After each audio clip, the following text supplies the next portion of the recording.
Thanks. All right. So then I'll say it again. Thanks for inviting me and for giving me the opportunity to talk about this. So yeah, so the title has this word Stringor bundle, and I think that word was coined in sort of a preprint of Stolz and Teichner from I think the year 2004, and it was sort of a very influential preprint as it contained lots of ideas, in particular like how to construct this spinor bundle or what it would be to begin with.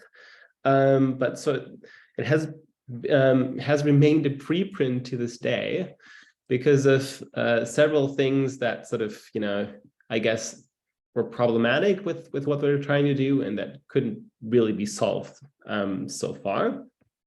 And there are still several open things, but like one big thing was I think what happened, like what Peter understood in his thesis and how he could, so Peter Kristel, and how we could make sense of lots of these constructions.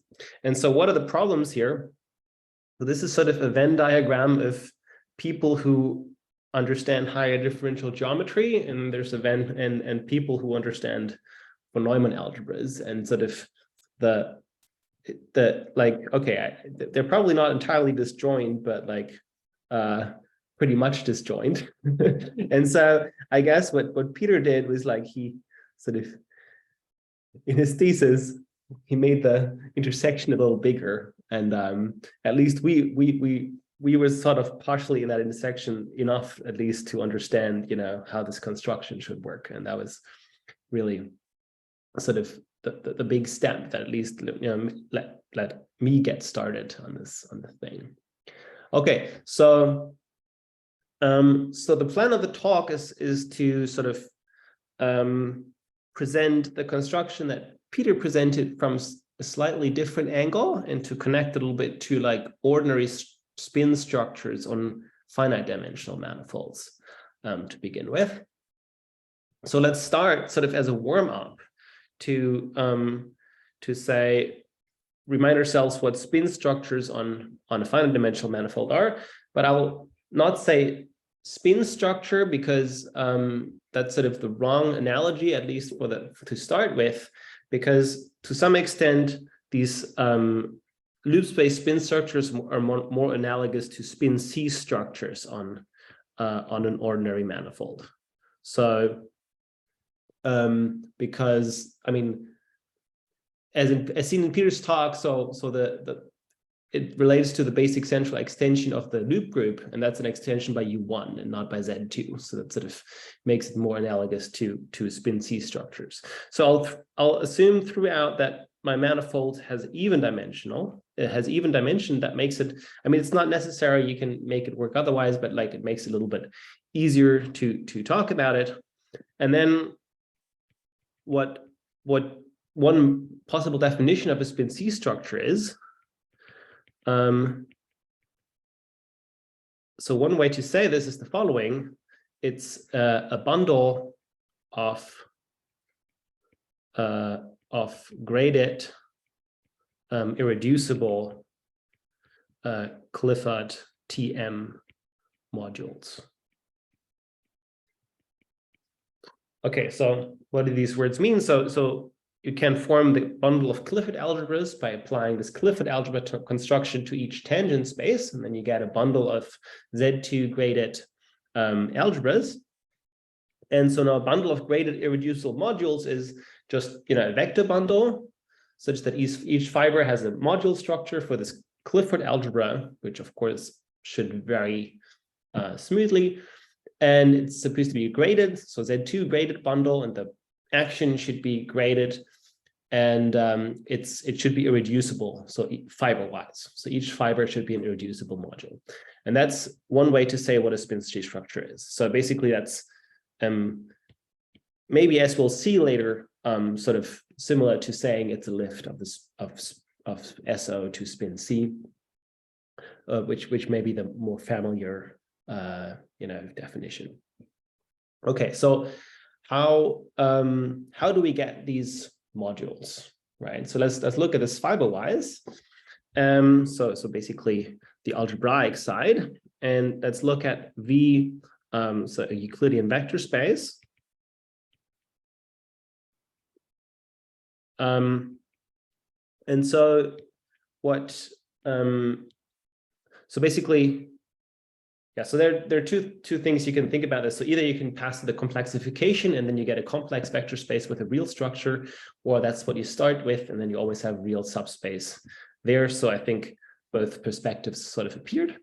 And then what we learned from Peter is that we can take a Lagrangian in this complexification of V, and that will give us representation for the Clifford algebra. So, and in fact, this will be an irreducible graded representation.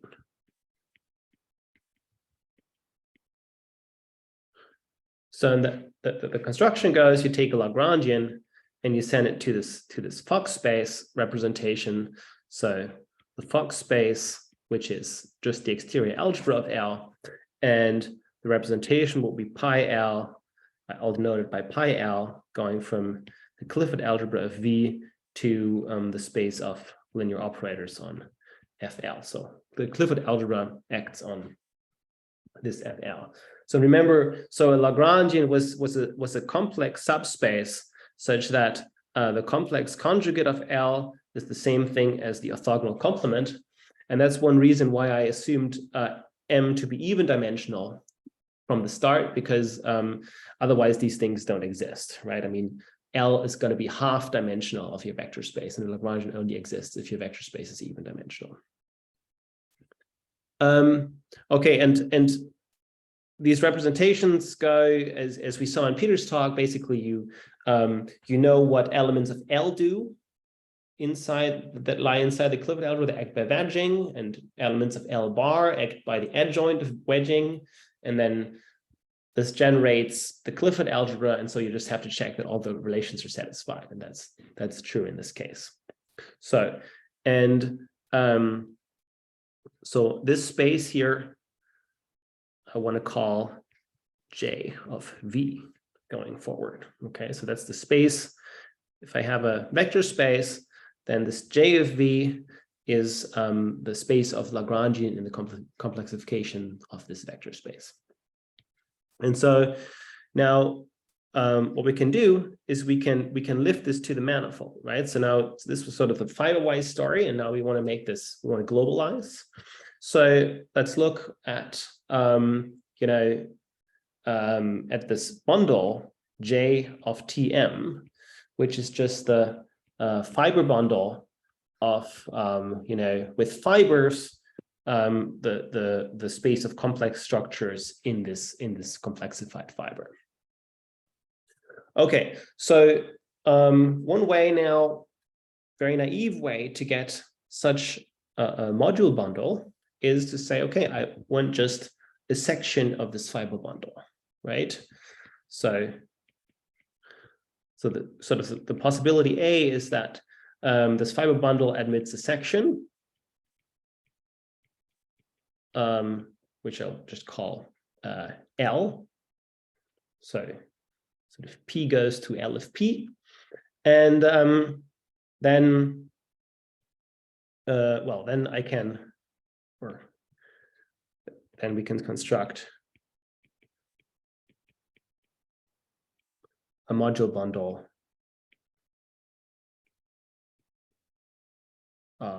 M is not a good name. V is also, well, I don't know, how do I call this module bundle N with fibers N of P equal to the Fock space of the Lagrangian at P, right? So that's sort of one easy way to do this. So then I get, then this gives me a spin C structure, but so this is way too restrictive. So I'll write this in red. Because sort of such a section exists only, so if and only if M admits an almost complex structure.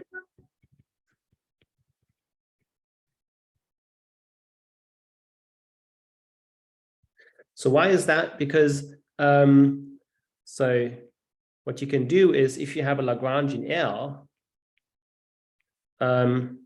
then you can set J to be I times the projection onto L minus the projection onto L bar, or the complement of L. And this is a complex structure.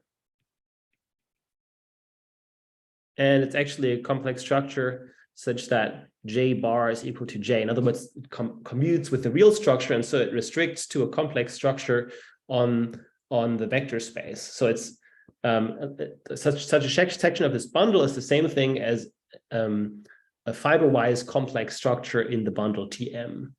And so that's what an almost complex structure is.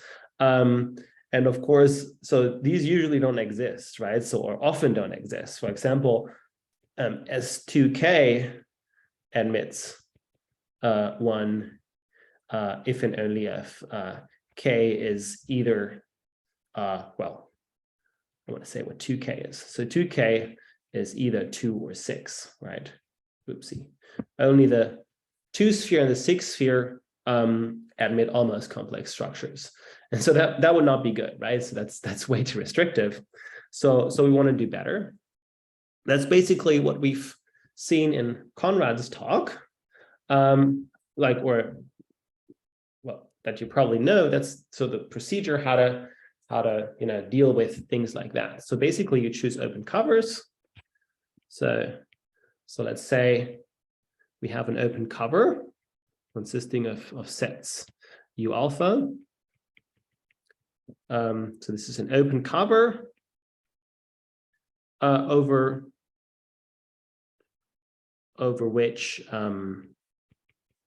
so this J of Tm has a section L alpha, right? So for each open, there's a section L alpha. So we can always find those sections because the bundle is locally trivial, and we can so that works. And now we can try to glue these things together. And so what's the right gluing law? Well, so imagine we have our manifold M here, and now we have two open sets. So say U alpha and U beta. And over this, what we could do is we could look at the Fox spaces. So these bundle FL alpha and FL beta. Okay. And so these sit over these open patches. And what we want to do is we want to glue them together using some vector bundle isomorphism. So phi alpha beta. And so of course this should be because we want to preserve the structure, this should be an isomorphism of graded Clifford Tm modules. All right, so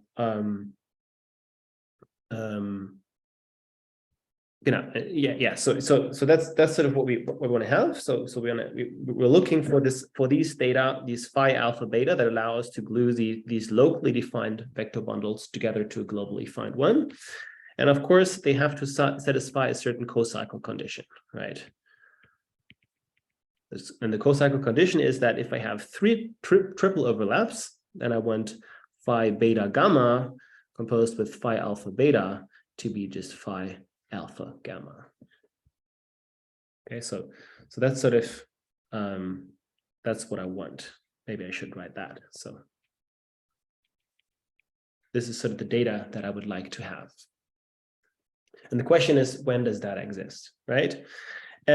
So what we'll need is the following fact, namely that that the homomorphisms of this FL alpha, FL beta well, so by homomorphisms, I mean homomorphisms of graded left modules, or of left, well, not necessarily left modules, and not necessarily graded left modules, but left modules.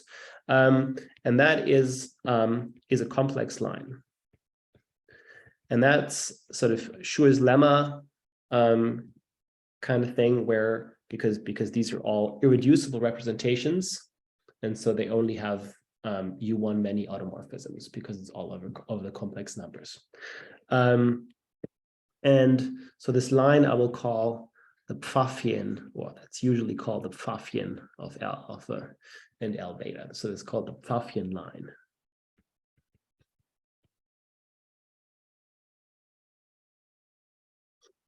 All right. And so what does this mean? Well, we have an open cover of our manifold, and over the twofold intersections, we have a line bundle. And these data, this collection of data is usually called a bundle gerb.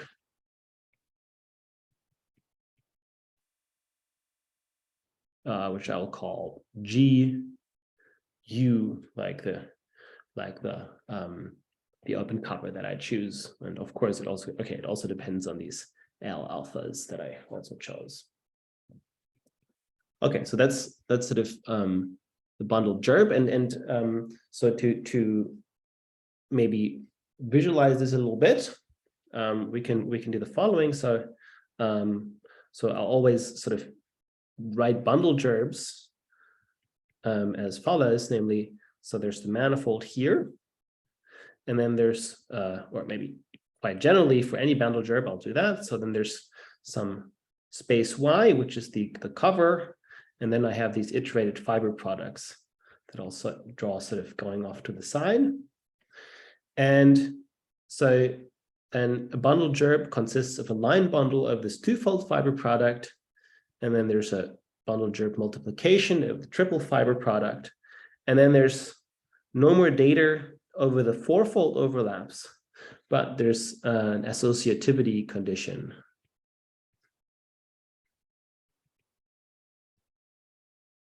On this mu, which lives over the fourfold fiber product. So that's sort of how I want to draw what a bundle gerb is. And well, so maybe let me say that mu goes from, well, so there are these three ways to pull back the line bundle, right? So it goes from the pullback along the 2,3 variable, tends to the pullback along the 1,2 coordinate to pi 1,3 star L. Okay, so and how do we now get this bundle gerb here? Well, in our case, this Y was just the disjoint union of all the U alpha, so alpha and I. So this means in particular that that the twofold fiber product is just the disjoint union of all twofold intersections, alpha, beta, in I. So that's what the twofold fiber product would be. And then this line bundle L, in our case, would just be this Pfaffian of L alpha and L beta. Well, it would be that over U alpha intersect U beta. And of course, I mean, these are all disjoint components, so I can just put these line bundles next to each other. And that's this collection of line bundles that I have.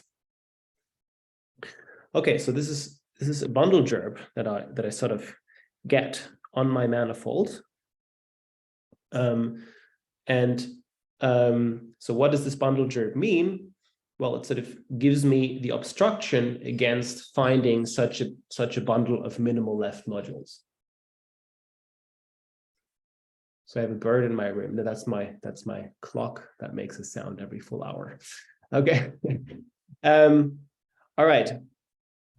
And so how does this obstruction, like how does this relate to finding this module? Well, so this gerb has the feature that to a gerb, there's this notion of trivialization of a gerb. oh, maybe I should say, sorry, going back one step. Of course, mu is just composition, right? So remember the Pfaffian line of L alpha was just homomorphisms from the Fock space of L alpha to L beta. And so if I have two of these Pfaffian lines, I can just compose these intertwiners and get a homomorphism from FL alpha to FL gamma. And so the mu is sort of really tautologically there. And it's of course associative over this Y4 because, you know, multiplication of operators is associative. So everything works really well here. And so I was explaining how this relates to actually finding this bundle of modules. Well, the thing is now that a strict trivialization of such a gerb consists of the following thing, namely sections phi alpha beta of L over Y2, and together with, you know, a compatibility requirement over Y3. And in our case, this is really just precisely this co-cycle condition that we had earlier. So what does this mean? So the upshot is that a trivialization of this gerb GUL is sort of the same thing as a spin C structure in this sense from before. So one thing to note here is that, so in the definition of a gerb, I don't just allow like these spaces Y that are built from open covers, but I always want to allow general surjective submersion to a manifold M. And that's very convenient because sort of this gerb here, this gerb GUL, that was sort of not very canonical because it depended on this choice of open cover and this choice of sections of my bundle of Lagrangians and so on. And that's sort of not so nice, but there's a canonical model for this gerb, which is the following. And the canonical model for the Lagrangian gerb, and I'll just call this the Lagrangian gerb, that is, so I have my manifold M, and as cover, I just take the space J of Tm of Lagrangians. And then, well, the twofold fiber product of this thing is just the space of, pairs of complex structures that sit over the same point in my manifold. And so I just have this Pfaffian line bundle over here. And again, over the threefold intersections, these consist of three complex structures, sorry, three Lagrangians that sit over the same point. And there I can just compose the corresponding elements of the Pfaffian line. So this again gives me this map mu. So this is sort of the canonical model for this Lagrangian gerb, which is sort of more nice.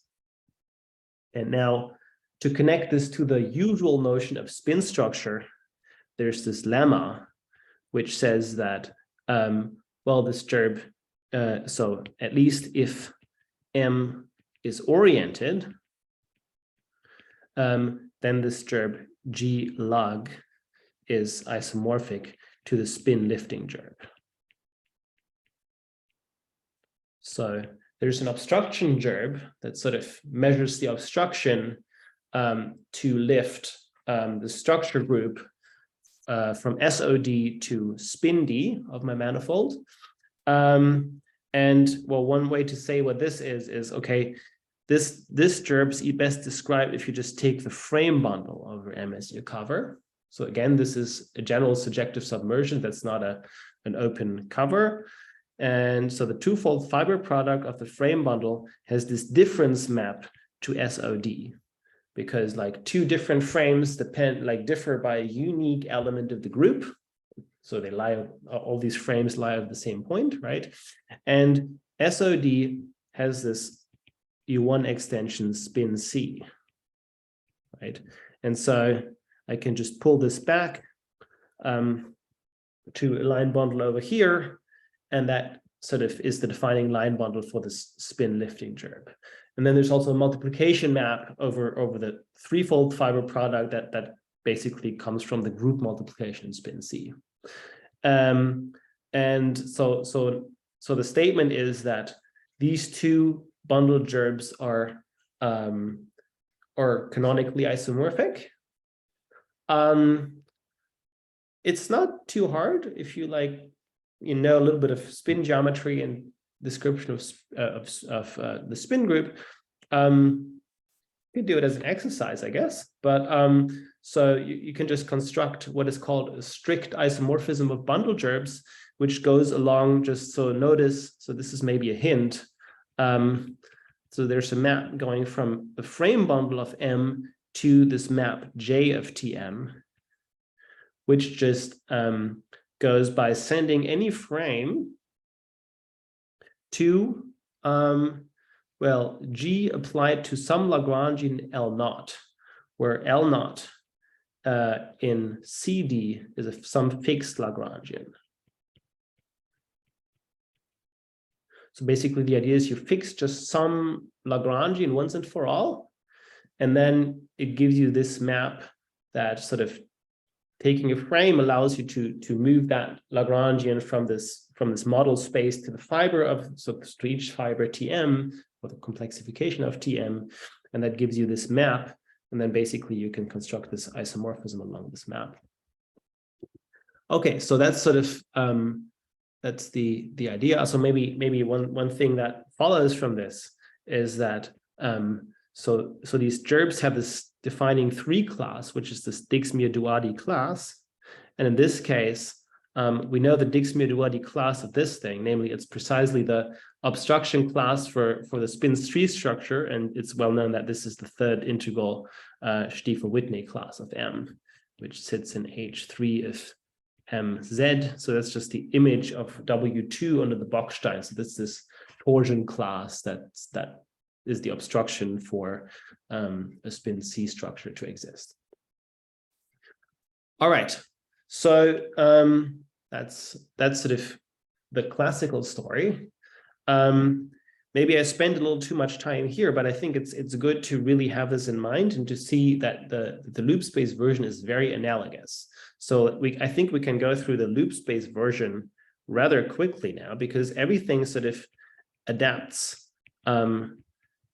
very neatly to the loop space. So maybe one thing is, I mean, here it all depended on the tangent bundle. So what's the tangent space of the loop space? So if I'm at a loop gamma and take the span tangent space to this, well, I can identify this with vector fields along the loop. So which I'll just write as C infinity of S1 gamma star Tm. So it's basically sections of the pullback tangent bundle over S1. That's one way to write what vector fields over the loops along a loop are. And this has a canonical scalar product. So there's an inner product on the fibers, and then I can take sort of the L2 scalar product corresponding to this inner product there and complete this to a space L2 of S1 gamma star Tm. So this space I'll call V gamma. Okay, so that's sort of the completion of this space. And because, I mean, ultimately we'll have to complete things anyway. So let's just start with the completion right away. And so this gives us this Clifford algebra, Clifford of V gamma, the Clifford algebra. Well, as Peter said, don't be scared of infinite dimensional Clifford algebras. They exist and they're fine. So we can just construct the Clifford algebra. I'll just do it algebraically here. It doesn't matter for now. They also have Fock representations. So Fock representations to Lagrangians. So L sits in the complexification of V gamma. So everything fine. But so there's one notable difference, which is that in in a finite dimension, it was true that all Fock representations were actually equivalent. So they were all equivalent representations. And I used that implicitly above by saying that actually, you know, these intertwiners exist and this Pfaffian line is non-zero. But in the infinite dimensional case, what happens is that the Fock representation to two Lagrangians are isomorphic as Clifford representations, if and only if the difference of the projections, so PL1 minus PL2, PLI is the projection onto LI, if this difference is a Hilbert-Schmidt operator. So sort of so that means that they're very close together in a sense, you know. So what I'll have to do is I'll sort of restrict to one equivalence class of complex of Lagrangians. So what I'll need is an equivalence class.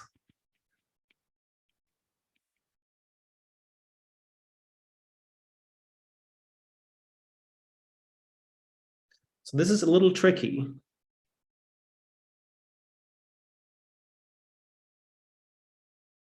But so what this does is it uses the covariant derivative of the along the loop. And so what I can always do is I can define L gamma as the following space. I take the direct sum of all eigenspaces of I nabla by dt for the eigenvalue gamma. So this is supposed to be the covariant derivative in my bundle gamma star Tm.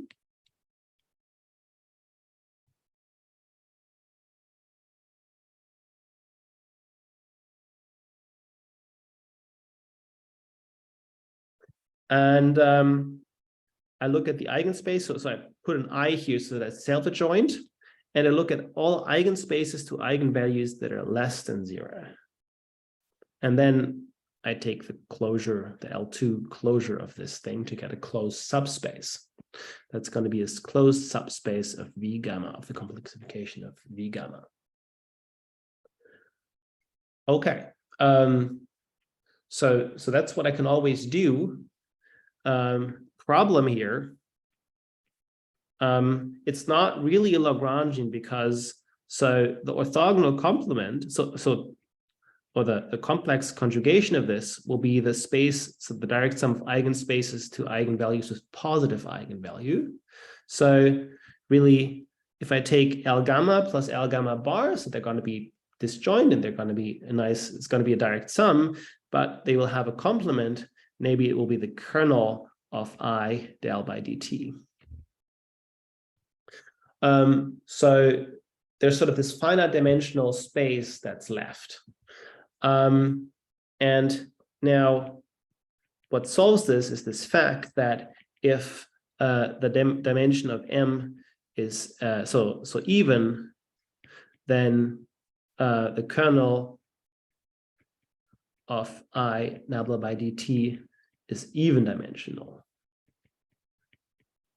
And so what I can do can extend L gamma to Lagrangian.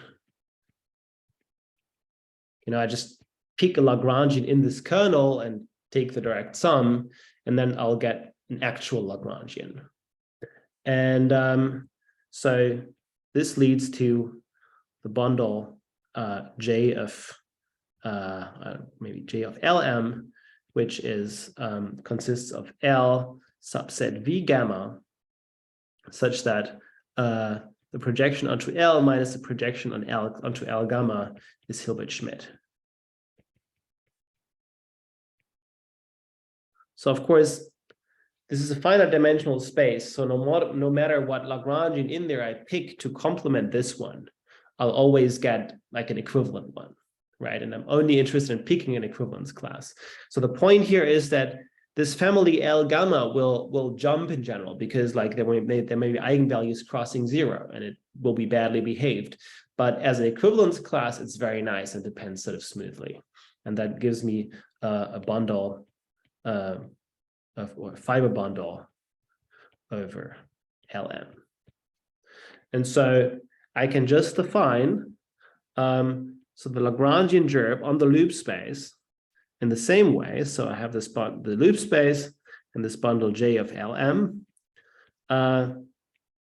J of Lm to the twofold fiber product. Over here I have the Pfaffian line. It still works completely because, well, these representations are still irreducible. So the space of isomorphisms between them is a line, and this bundle is constructed in such a way that the line is actually non-zero, so they're actually equivalent. And over J3, as usual, I just have the composition as my multiplication map, which is trivially associative over fourfold compositions. So that works very nice. And similarly, the trivialization of G log will give me a spinor bundle S over the loop space, which is a bundle of irreducible and graded CLV left modules. So it's an infinite dimensional vector bundle whose fibers are finite dimensional, whose fibers are infinite dimensional but irreducible representations for the Clifford algebra. And so this is sort of, I think this construction actually was sort of contained in the work of Ambler, which is a student of Stefan Stolz. But I think so the theorem really that connects this to what Peter said about, what Peter talked about, is this theorem that I think was proven by Kristel and Waldorf in this, in one of their papers recently, so a while ago. So if M is spin, then this gerb G log, so this one here is canonically isomorphic to the lifting gerb the obstruction gerb to lift the loop group LSpin D to the universal central extension and LSpin D tilde, right? So the loops, so if I have a spin manifold, then the frame bundle of my loop space naturally has this structure group, and it has this universal central extension by U1, and I can ask, can I make this lift? And there's an obstruction gerb in the way that I explained earlier. And so what this means is, or what this implies, is that the Dixmuir duality class of this Lagrangian gerb in this case is just the transgression of 1/2 P1 of M, because that's this result of killing back that was alluded to before, is that so the structure group LSpin D of the loop space can be lifted to this universal central extension if and only if this transgressed half Pontrjagin class vanishes. Okay, so that's sort of what you could call a spinor bundle on M. But really what you want is, you want to have more structure. And that's this fusion thing that has been discussed extensively before, where you have, and that's the general story is, if you have 3 loops that have the same start and end point, you want to relate the objects corresponding to those different loops.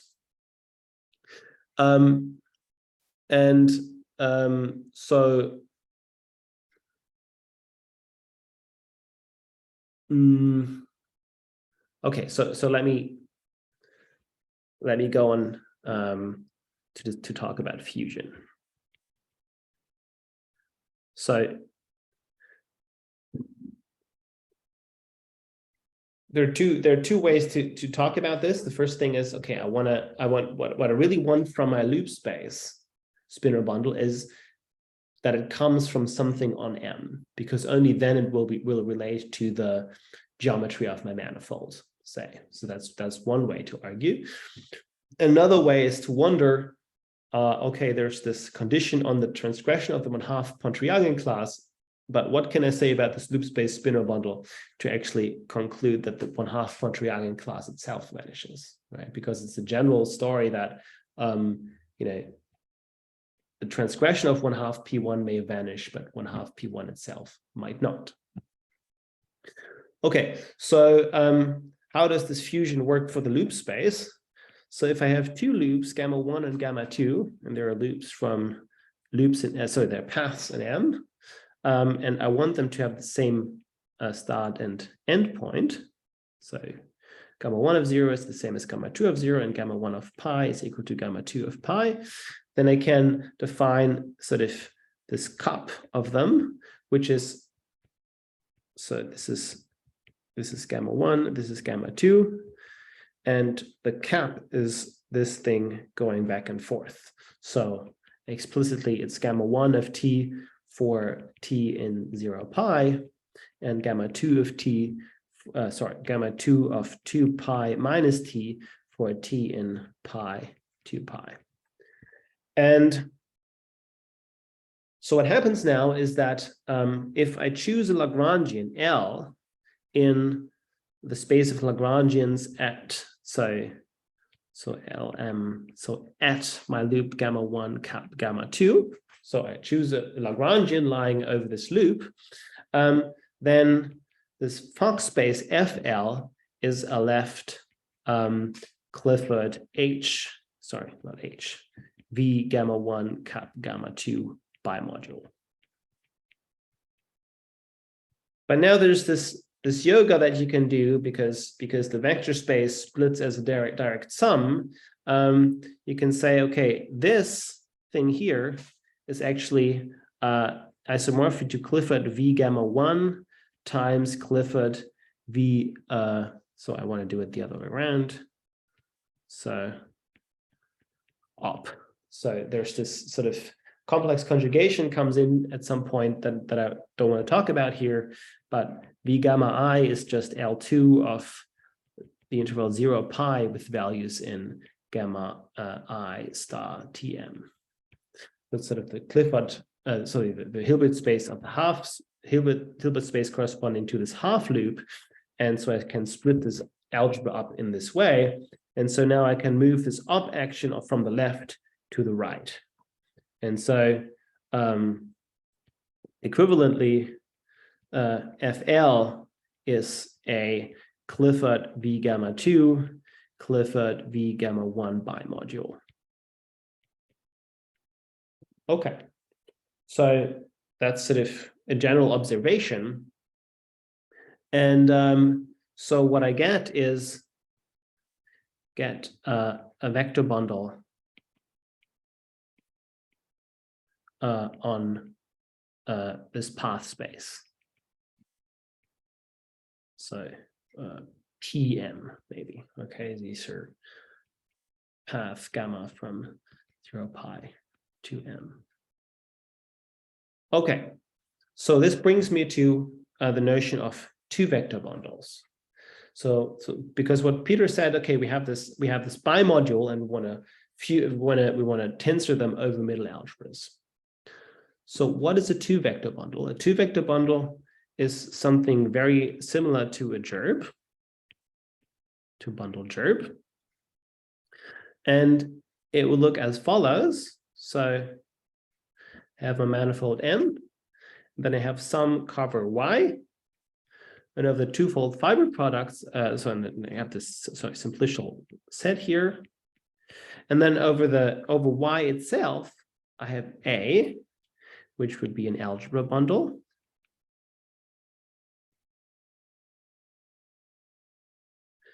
And over Y2, I have M, which would be a bimodule bundle. Okay, and what would it be a bimodule bundle for? Well, there are two ways to pull back the algebra bundle to Y2, of course.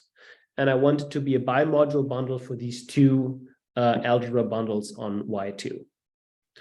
And then just as in the gerb case, I want some composition map or multiplication map over Y3, and then there's a condition over Y4, which is the associativity condition.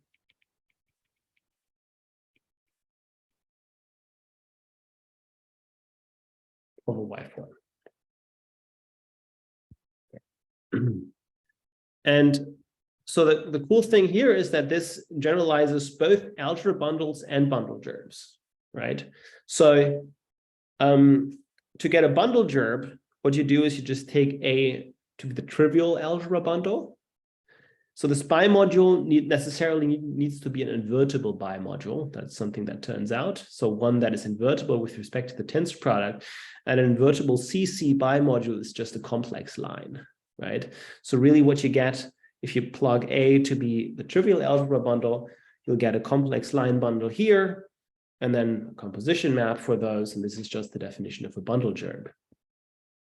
And on the other hand, if you have an algebra bundle on your manifold, you get a two-vector bundle by just choosing Y to be M itself, and you take A to be the algebra bundle that you have, and this bimodule bundle, you also take the same algebra bundle, but viewed as a bimodule bundle over itself, and that has an obvious composition map just given by algebra multiplication.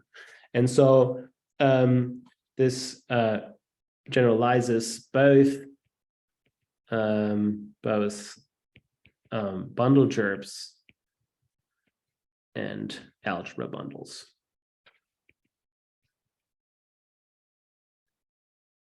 So that's sort of the notion of two-vector bundle that we like to use. And so the idea is now that so a fusion product on a spinor bundle, so spinor bundle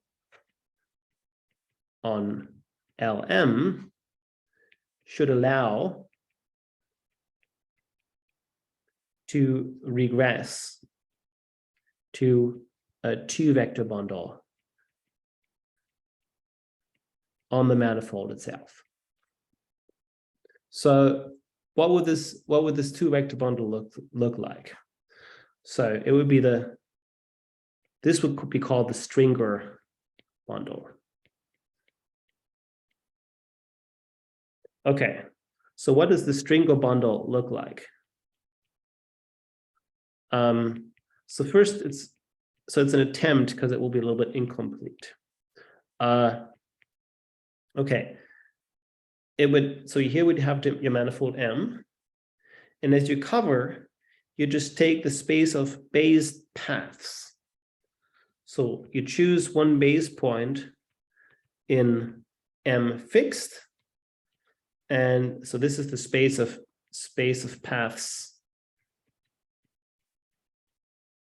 starting at x naught. And so then you have again these iterated fiber products here. So how will I get an algebra bundle?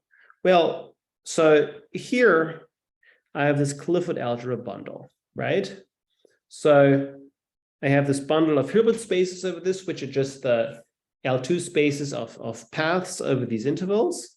So this space that I called V gamma I earlier, right? And I can take the Clifford algebra on those.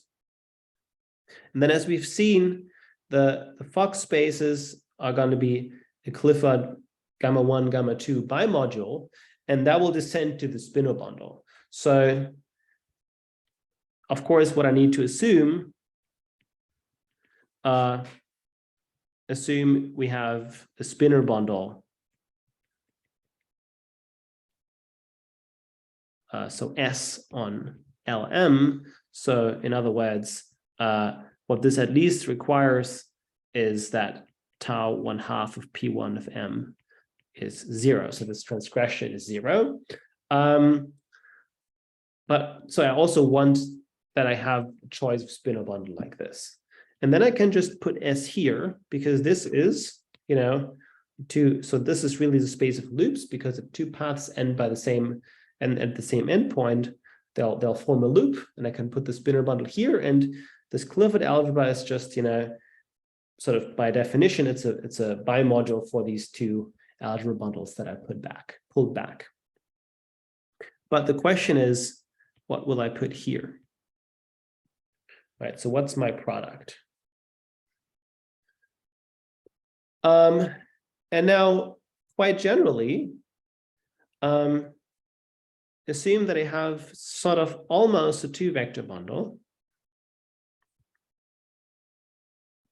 But I don't have this composition map. Okay. So assume given this, right? So how do I get this?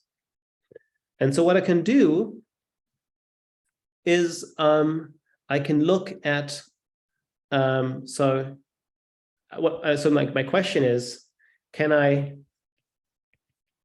find a multiplication map mu ?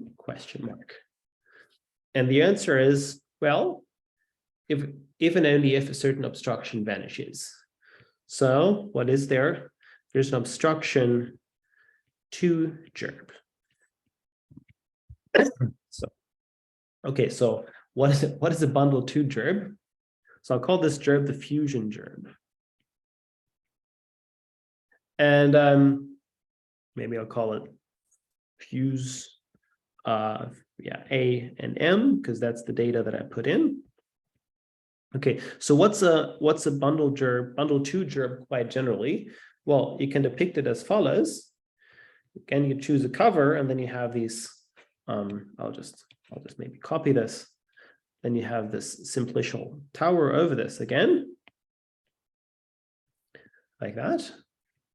And now bundle gerb would be a line bundle over Y2 and multiplication map over Y3. But one way to present a bundle 2 gerb, it's not the most general way, but one way to do it is to just put a line bundle one simplicial level higher instead. So a line bundle over Y3 plus a multiplication map here. And here I want to put a very specific line bundle. Namely, I want to put the line bundle.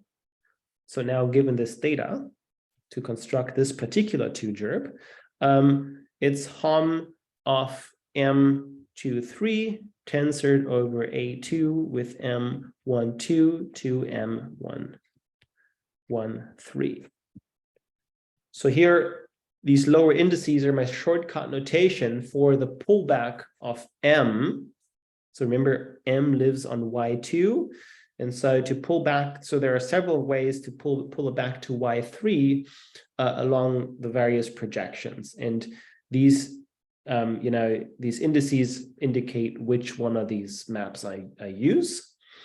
And so my setup is such that this thing is an A3, A2 bimodule. So again, there are 3 ways of pulling back A to Y3, giving me A1, A2, A3, 3 algebra bundles on Y3. And so the construction is such that this is an A3, A2 bimodule. This is an A2, A1 bimodule, and I can tensor over this. And so, of course, my minimal requirement that I need to complete this set of data to a 2-vector bundle is, well, that these 2 bundles are actually isomorphic as algebra bundles, right? As bimodule bundles. And then this is the space of bimodule maps from this bimodule to this bimodule maps to this bimodule. And so what happens is that trivializations of this fusion gerb of AM correspond bijectively, or not bijectively, but there's a category of trivializations, and that corresponds to sort of products completing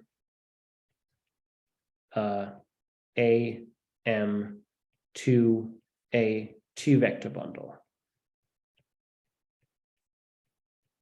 So this is not quite right. In general, you might need to modify this by a line bundle, but let me just not be that precise here. So really, this fusion gerb sort of what measures whether you can find this multiplication map. Okay, so let's apply this to the loop space and sort of consider this fusion gerb for this set of data that are almost a two-vector bundle, right? For this algebra bundle and this bimodule bundle. And now, oh no, I have to write in red again. The problem is that, you know, what I said my minimal requirement would be that if I take the spinor bundle over this loop and tensor it over the Clifford algebra to this path gamma 2 with S gamma 1 cap gamma 2, this is not isomorphic to S gamma 1 cap gamma 3. And so that seems like a bummer. But of course, you know, I've never talked about von Neumann algebras so far.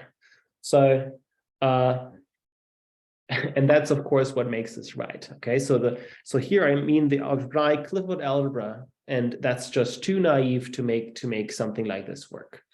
And so what is true is the following. I mean, sort of Peter explained basically how this goes. There exists a canonical completion of you know, Clifford V gamma to von Neumann algebra, which I'll maybe call A gamma. So in fact, he said it's a type 3-1 factor. And so that's the first statement. And the second statement is that, you know, S gamma 2 cap gamma 3, if I now take the appropriate tensor product, so I mean, these are Hilbert spaces and they become representations for A gamma. So these actions of the Clifford algebra extend to these von Neumann algebras.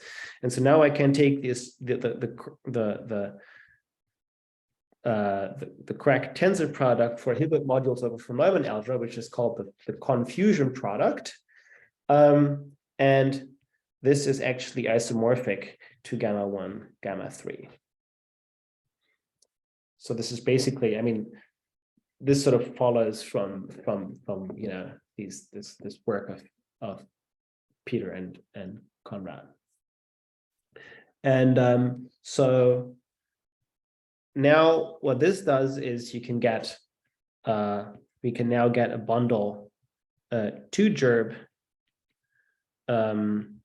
which is called fuse of A and S. So and now I can't take the Clifford algebra, I have to take this von Neumann algebra bundle.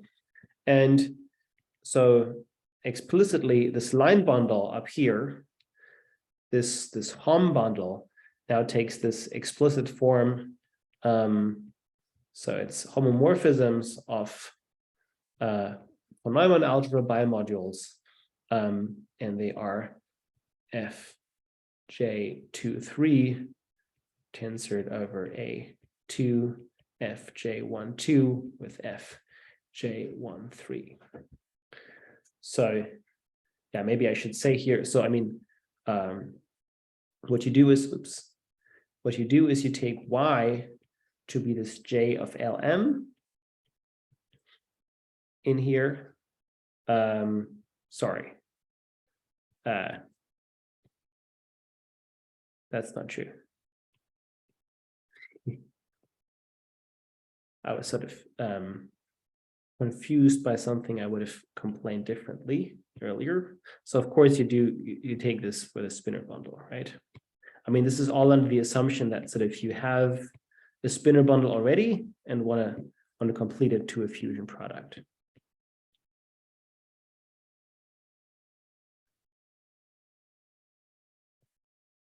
So the point is now, instead of taking the algebraic tensor product, you take this confusion product in this von Neumann algebra setting. And that's the big reason why you need von Neumann algebras.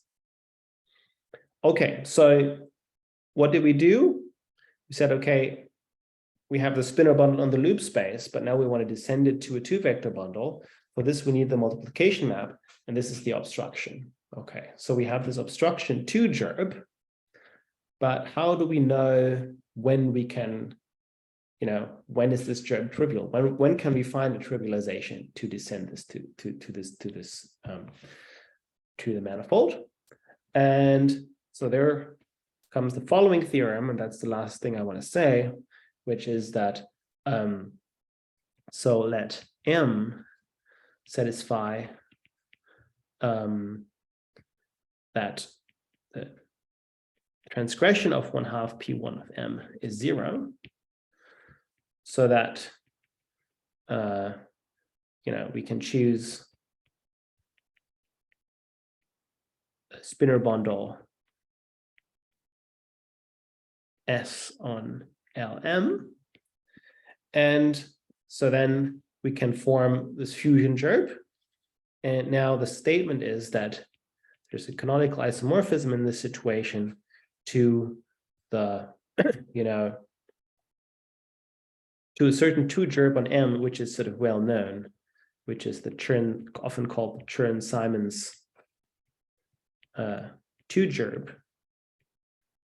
or could also say it's the 2 gerb that is the obstruction for lifting the structure group to the string 2 group.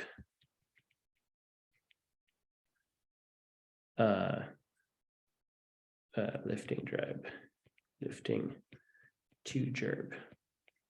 So, okay, that may be a little bit abstract, so it's another gerb, but the upshot of this is that the foreclass of this fusion 2 gerb is precisely 1/2 P1 of M. So in H4 of MZ. So in other words, under this condition, you can find a spinor bundle on the loop space, but it descends to a Stringor 2 bundle on M. You can find this product, this fusion product, if and only if 1/2 P1 vanishes itself. Okay, and so that sort of answers this question, like why? What do we need to put on to? What extra structure do we need to put to have an equality of a Stringor bundle exists to the manifold of string to 1/2 P1 is 0. Okay, so that's all I wanted to say. Thank you. Okay, let's thank the speaker. Any questions for the speaker?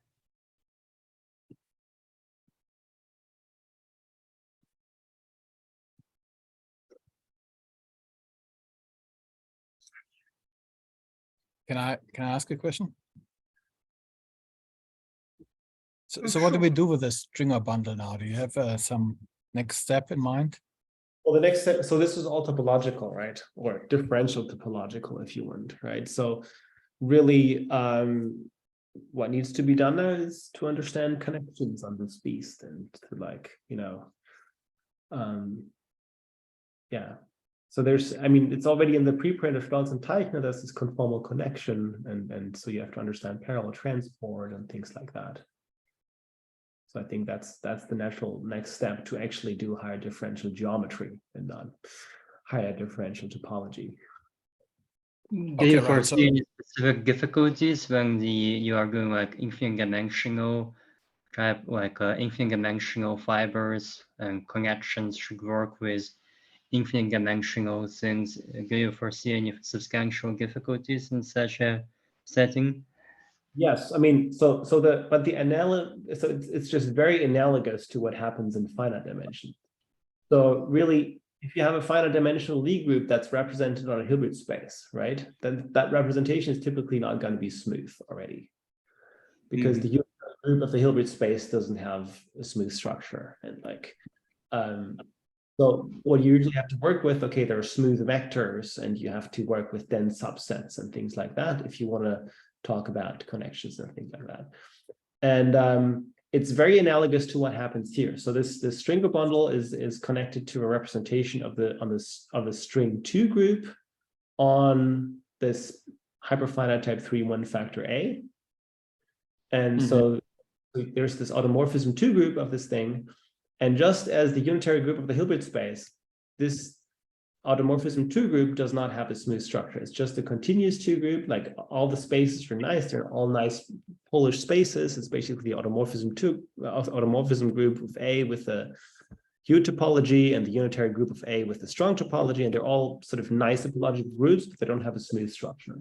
And so it's really exactly the same situation as in like for ordinary Lie groups, that you sort of have to work with, you know, then subsets and smooth vectors, I presume. But yeah, I think it's just like sort of inherent to infinite dimensional situations, and you can't get around it. But I think there are enough techniques there to solve this, like, and so we're on it right now. So we're working on this right now.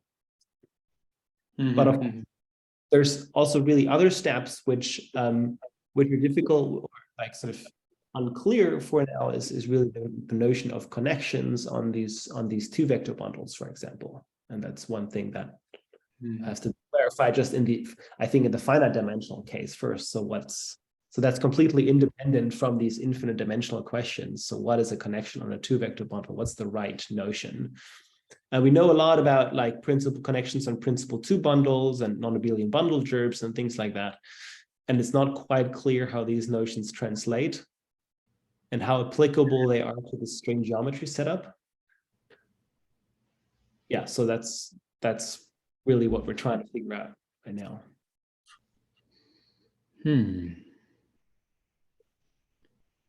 But of course, like, what's the you can ask, so what's the ultimate goal? Of course, the ultimate goal is somehow to understand the Dirac operator and the sort of index theory. But I mean, you can only go so far at a time, I guess.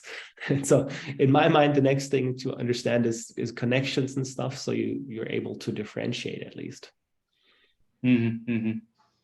What kind of parallel transport do you expect for a connection, such a connection?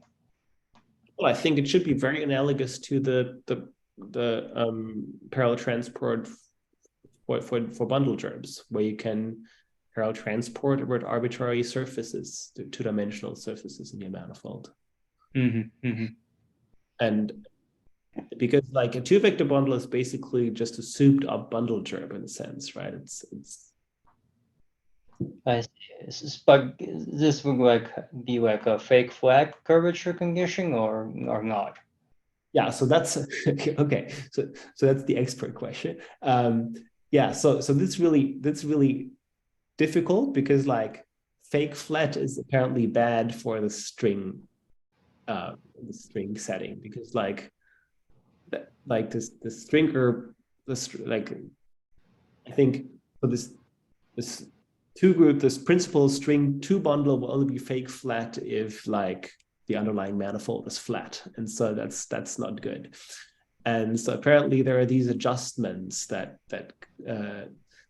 like Zeeman thought out, and so it turns out they seem to be kind of nice, and they seem to make things, but like, yeah, we're not quite through the calculations yet to say for sure.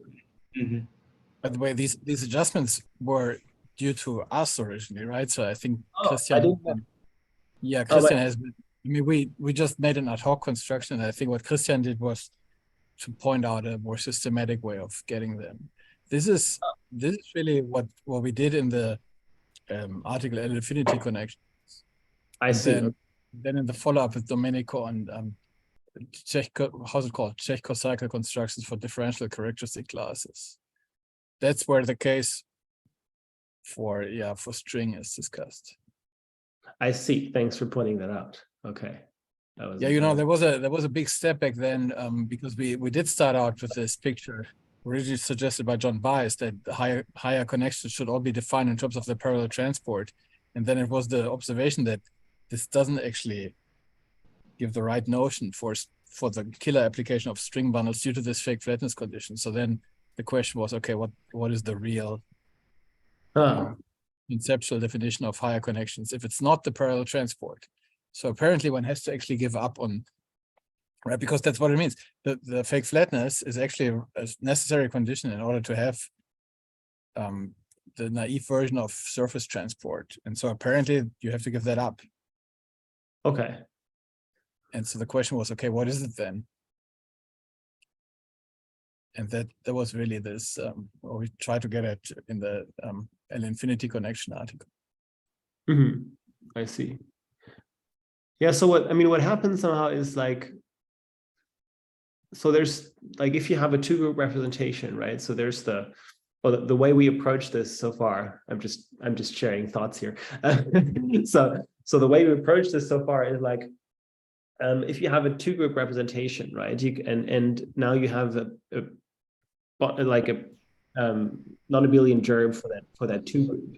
You can so there's an associated two-vector bundle construction that you can make, and that's sort of this content actually of this article with Peter and Conrad, where we show that this Stringor bundle that I constructed here is the isomorphic to the associated bundle using this representation that I talked about earlier. But so now the question is, so there's this notion of connections for principal two bundles, right? Or for gamma bundle germs.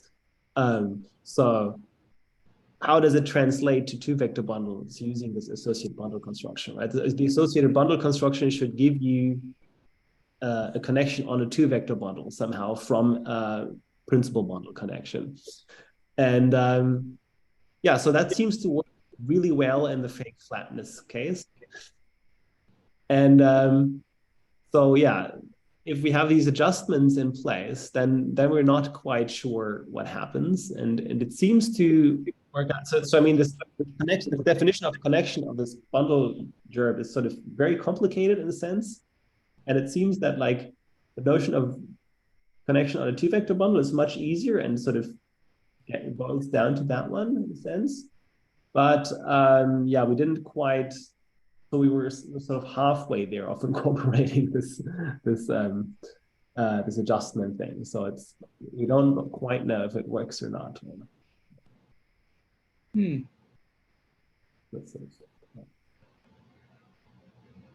interesting. Yeah.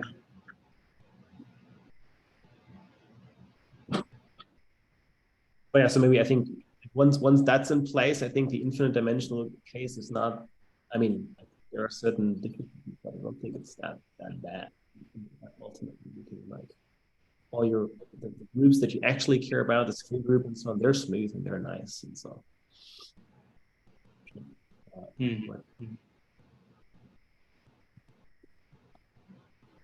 Yeah, so it's essentially presumably everything more or less will happen like in a smooth subspace somehow, right? Because otherwise you would have all sorts of problems with exponents of exponents of operators and whatever. Yeah, I mean, what happens is like any element of the loop group gives you automorphism of your path Clifford algebra of this P1 factor, and so I guess that's just a group homomorphisms from this path group to this automorphism group, and I guess you can just look at smooth vectors for this group action, and then everything should work out in this nice subalgebra. What I'm assuming, and then yeah, I mean, okay, so then you have sort of like a Lie algebra, which consists of unbounded derivations and things like that, but they all have this common domain, and so it should be okay.